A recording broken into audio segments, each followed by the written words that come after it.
Okay, on the podcast. Oh dear. I love the story. The Greens Co-leader, the anti-big business, the wealth taxer, the anti-elite, anti-establishment, Chloe Swarbrick flies to London business class on the Insurance Council for meetings that would have taken less than an hour on Zoom, and it also would have saved the planet. Bugger the planet. I'm up the front in business class, paid for by my super rich new mates.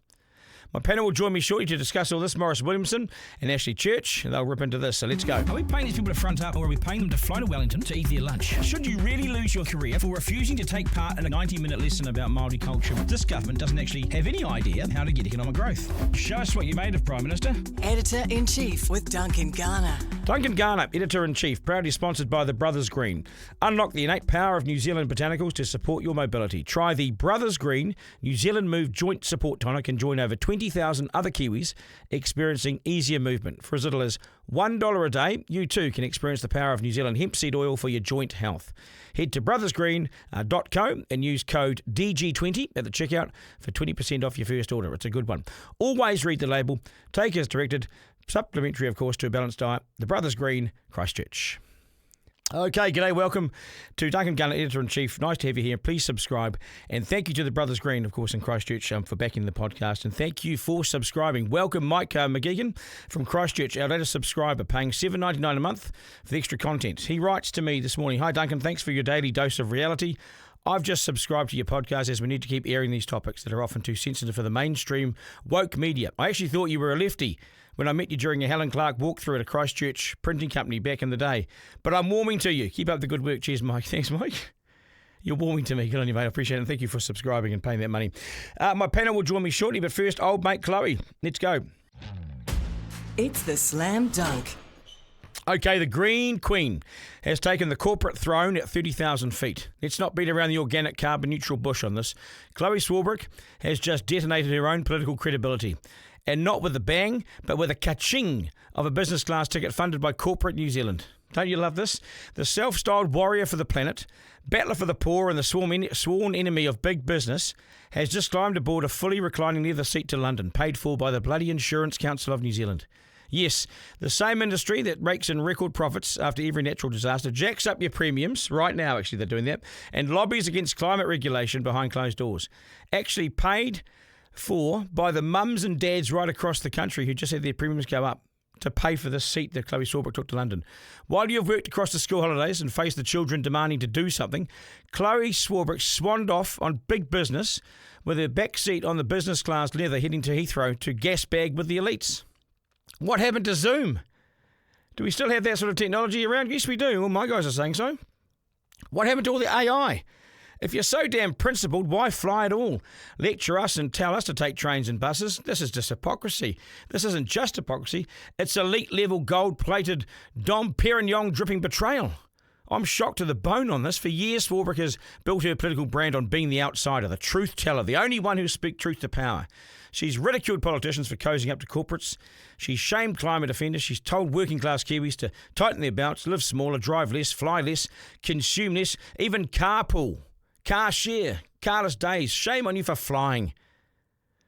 But when it's her, suddenly the rules don't apply. Suddenly the climate can wait. Suddenly a plush, emissions-heavy luxury flight halfway around the world, all in the name of policy engagement and a podcast from a lefty. Spare us. Anyway, she went all the way there, burned all those carbon miles. When she got there, I kid you not, she went on Gary, as in Gary Economics, the podcast, to cry crocodile tears about the poor getting screwed by the rich. Can you believe it? Straight off a business class flight paid by the rich to then target the rich. New Zealand, she says, is an economy that's rigged in favour of the rich, and as a result, the poor can't get ahead. Those bloody rich, eh? You can't make this stuff up. I interview guests via Zoom all the time. You'll know this. It makes it easy. But she flew 20,000 kilometres for this podcast.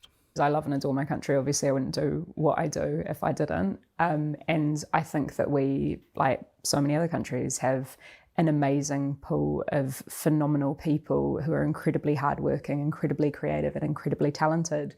But the problem is, much like here, they are stymied or blocked from reaching their full potential because of the way that the economy is rigged in favour of those at the top. So to start unpacking that, we had some research that was commissioned actually by the former Labour government in 2023 from the Inland Revenue Department, our tax department.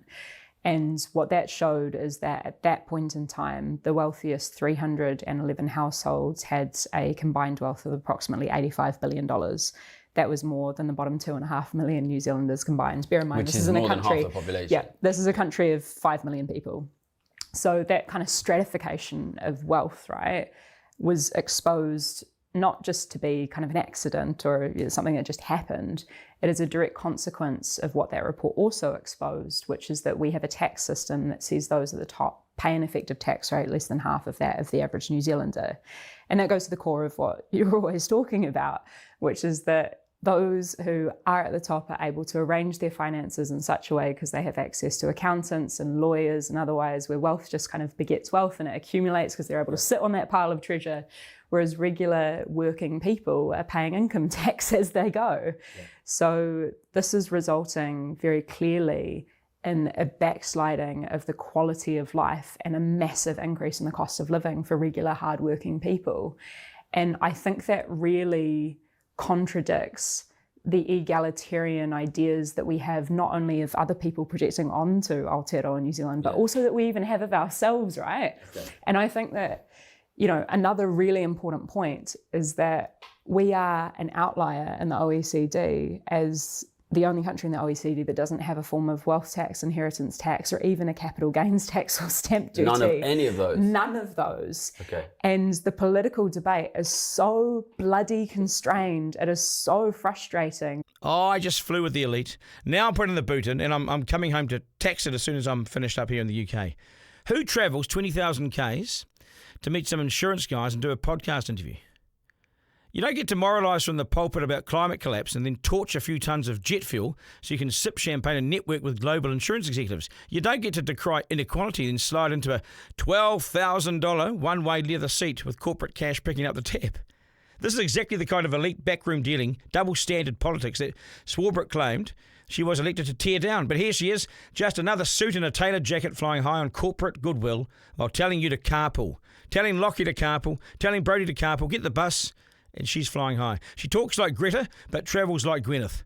She lectures us about cycleways and taking public transport, but she flies up the front where most people don't get to go, paid for by the super rich guys at the Insurance Council. When they dangled this junket in front of Chlöe, she said, go on and take it. You know who flies business class across the world on someone else's coin? The exact elite that she claims to fight. Politicians bought and paid for by the industry. Lobbyists greasing the wheels of influence. Insiders looking after insiders. That's what it is. Welcome to the club, Chlöe. Your green card is officially maxed out. Let's be clear. If Christopher Luxon or David Seymour or even Winston or Shane had taken the strip, Swarbrick would have been foaming at the mouth, and other places probably too, accusing them of climate crimes, selling out and being in the pocket of corporate lobbyists. But now that she's the one neck deep in first-class hypocrisy, all we get is crickets. You can't rail against the machine and cash the machine's cheque. This isn't engagement. This is capitulation. This is a masterclass in how power seduces even the most righteous ones. One moment you're outside the building, bullhorn in hand. The next, you're inside, warm, well-fed and flying flat bed. This was her test and she failed. Not because she took a trip, but because she did it the exact way that she spent her whole political career condemning and campaigning against, lavishly, silently, and on big business's dime. The mask has slipped, Chlöe.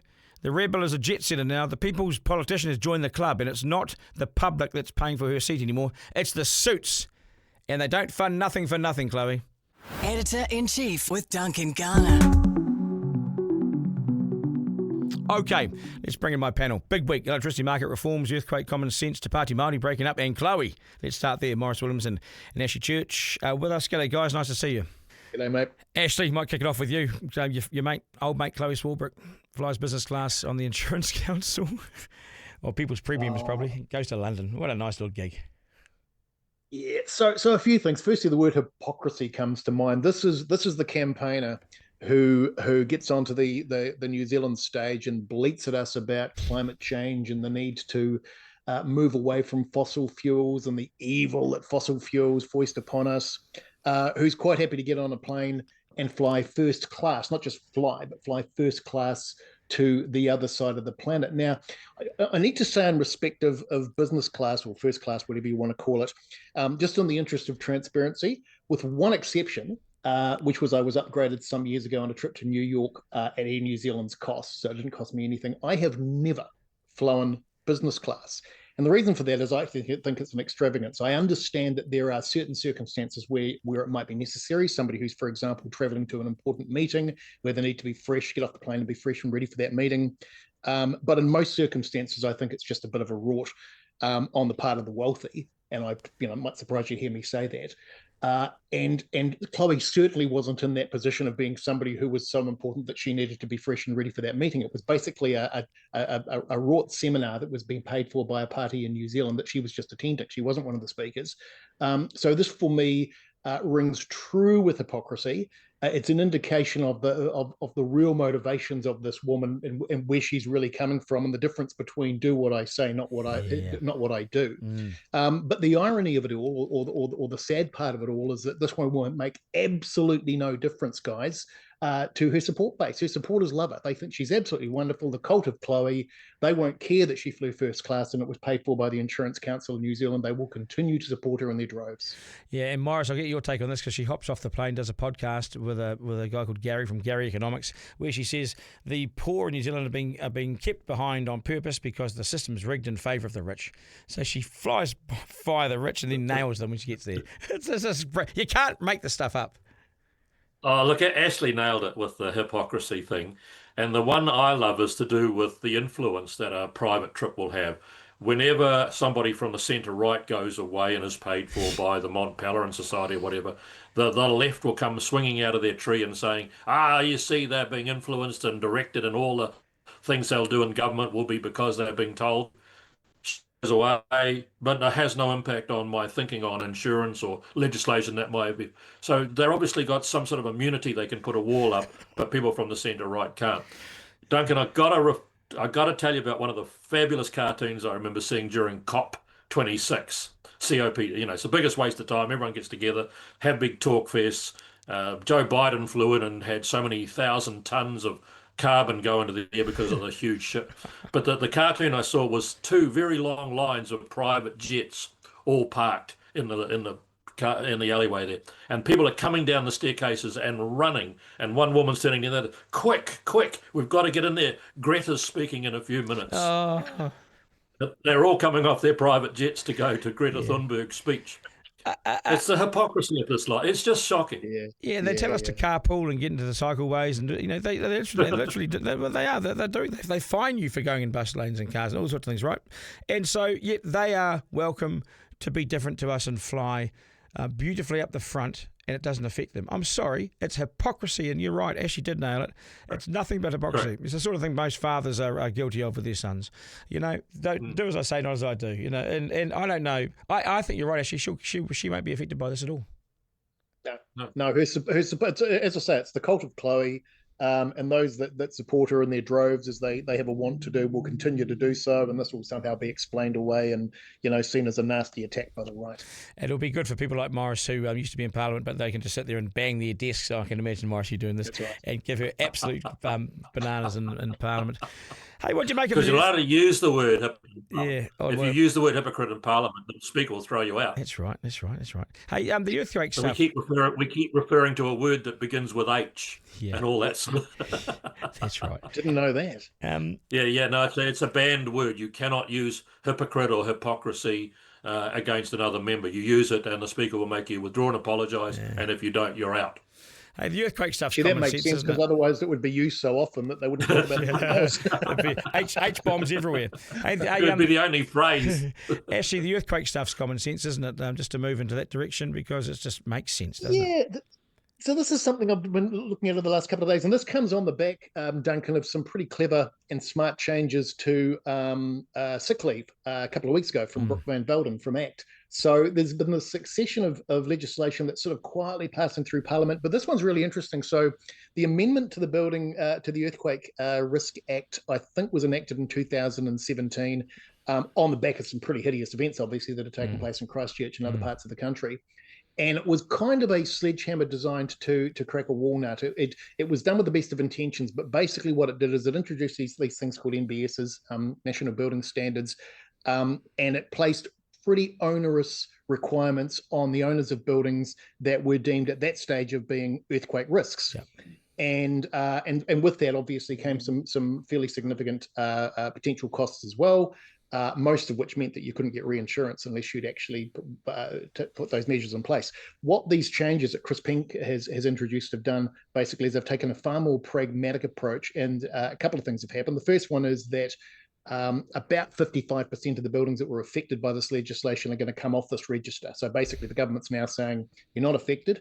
And you don't need to be covered by it. Auckland, Northland, and the Chatham Islands are being taken out of the regime entirely because they're not areas of the country that are primarily affected by earthquakes. And of those that remain, about 1,440 will have much more targeted fixes, therefore cheaper. 840 won't require any fixes at all.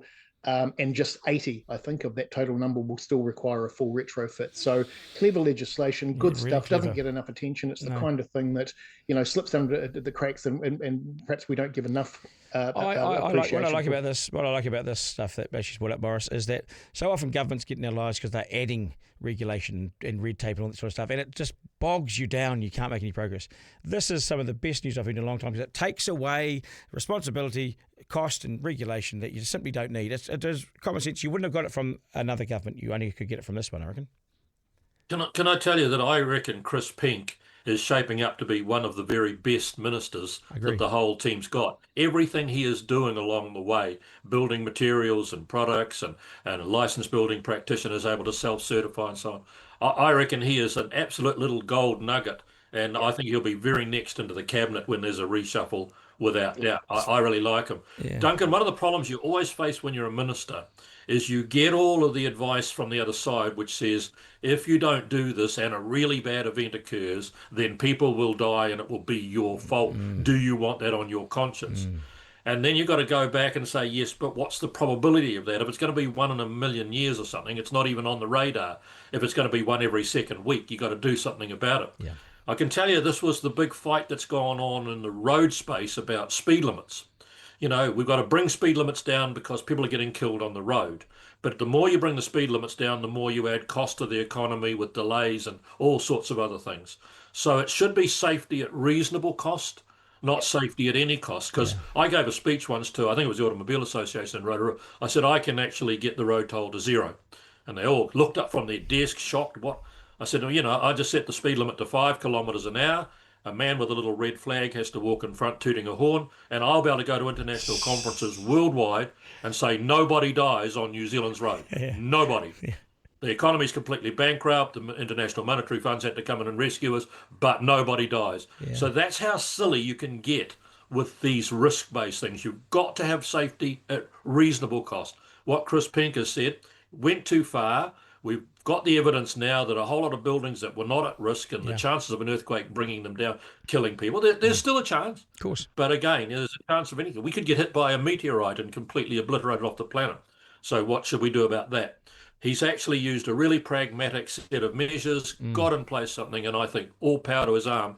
I think he's a damn good minister. Yeah, the dealings I've had with him. Somebody took your advice. I think somebody took your advice, Morris, on the 5 kilometre thing, though, because I was on the Hawke's Bay Expressway this morning at about 5:30 in the morning, and without a word of a lie, it was a vehicle, but it might as well have been travelling at about 5 kilometres an hour, moving, and I couldn't work out why. There was nothing going on. There was no road cones. So clearly somebody got the memo. It was Morris. In Auckland, when you see those red circles with a number in it, that's no longer the speed limit. That's the target that you hope to be able to get up to it at some point in your life. We have never got to those targets. What were you doing at 5:30 on the motorway? Oh, I'm up early, mate. I've usually done anything of any consequence by about 10 o'clock, then I need a nap. Yeah. You're on your way home from town or something. Anyway, on the other side of things, National's electricity reforms, Morris. The profits are good. They love this. They love the dividends. They don't want to do too much to mess with that, do they? I'm struggling with, if I was a journalist at the conference, I'd have said, how will we know in 5 years' time that you've made a significant difference, and what will that difference be? Because it's no good saying we're making some changes. First of all, they ignored most of the changes recommended. Now it's sort of a lame-o type, we'll put some of our government money into. But in the end, any of these things, every one of these things needs to have that question. When will we see those benefits, and what will they be? And will we be able to hold you to account if we don't see a 25% reduction in major energy costs, or we don't see within 3 years? So there's these lovely announcements, and we're going to make these changes, but I see nobody having their hide nailed to the bloody wall with outcomes and measurables that matter. I thought it said everything about this government being it's timid. It's a government that believes the market will get the results. It's clearly not getting the results, Ashley. This market is broken. It's broken to the point where mills and that are closing and everything. So the Nationals' approach, I thought, was weak. Well, it's an interesting question, and Morris will remember some of what I'm about to say. So if you go back to the original energy market reforms, or the big ones, which were in the mid-90s, Max Bradford from memory. I was there. And those reforms... Yeah, those reforms actually had, well, this is important because those reforms actually had two purposes. One of the purposes was about price control, and you could argue that wasn't all that successful given what's happened in the years since. But the other one was about continuity of supply. And you'll remember, Morris will remember this, back in the 90s, there was concern that we actually might have brownouts, that it was that bad, that we were looking at. And so generation capacity over the period of time since then has actually increased quite significantly. So I would argue, I would give that a qualified tick, that those reforms, at least in respect of supply, actually had the effect that was desired, and they increased supply of that time to the point where the country was able to continue to, we all forget the problems that happened in Auckland in the late 90s and other parts of the country where we were getting entire systems breaking down. Yeah. So here we are, 2025. And now we've got the government coming out looking at another set of reforms, and these just haven't gone nearly far enough. What they should have done, in my view, is they should have come out with a pretty substantial indication of a suite of changes that they were going to make that were going to guarantee continuity of supply for the next 25 or so years. Yeah. And there's some pretty scary forecasts and predictions that are coming from various agencies around what's going to happen to our requirement for supply over that period of time. Anything from 35% to 100% increase over that period, due to things like AI and the increased significance of the draw on the national grid, not to mention electric cars and some of the other things are going to be drawing upon it. Currently, we've got about 85% of our electricity supply comes from renewables, which is great. That's a great figure, but there's no guarantee that that's going to continue for the next 10, 20, 30 years. So these measures, maintaining ownership of 51% in the state-owned generators, which, by the way, I would be happy for them to sell those off completely. I don't see any reason why the government should be an owner in power companies. However, is not going to fix the issues at hand. The only caveat I would put to that, and I'll be interested in Morris's comment on this, is what we don't know is what those generators have got in the pipeline. There may well be some projects that the government knows about, that the minister knows about, that we don't know about, that are going to fix some of these problems going forward. Short of that, this is a pathetic response. But you see what I think is another one of the good ministers in the government, Simeon Brown, taking the health system by the scruff of the neck and saying there are no targets. We didn't know what was a measure in terms of how we were achieving getting better or worse, and where to put resources to try and fix it. So he's changed all that around. I would like every ministers when they make an announcement, they say, here are the measures that we believe you can hold us to account for, and the outcomes and the outputs that will be achieved by these changes. But if you say, we're going to fix it and we're going to do this and that, and then you go off the stage and it's all over, you have no idea that in 5 years whether it did anything better or there's something else would have been better than that. No, I'm an absolutely performance-based person with regards to put up the table of data. We will hold you to account. If you achieve it, you'll be carried into the caucus room on a sedan chair and all waved and flowers and so on. But if you don't, we'll sack you. But as it is now, I get no feeling for what changes this stuff will actually do into the future, where it will take relief of prices, whether it will guarantee more supply. There's no measures that I can put my hands on and say, hey, that's a great idea. Hey, before we go, I've got Shane Jones in about 60 seconds, but just a quick take on the on Te Pāti Māori, and it's starting to look pretty shabby. Ashley, this will be music to the ears of many Pākehā New Zealanders, I would have thought. Let them collapse. So many moving parts to this. The key thing for me is because the party that's actually withdrawn their support for Te Pāti Māori, as I understand, it's owned by John Tamahiri's daughter.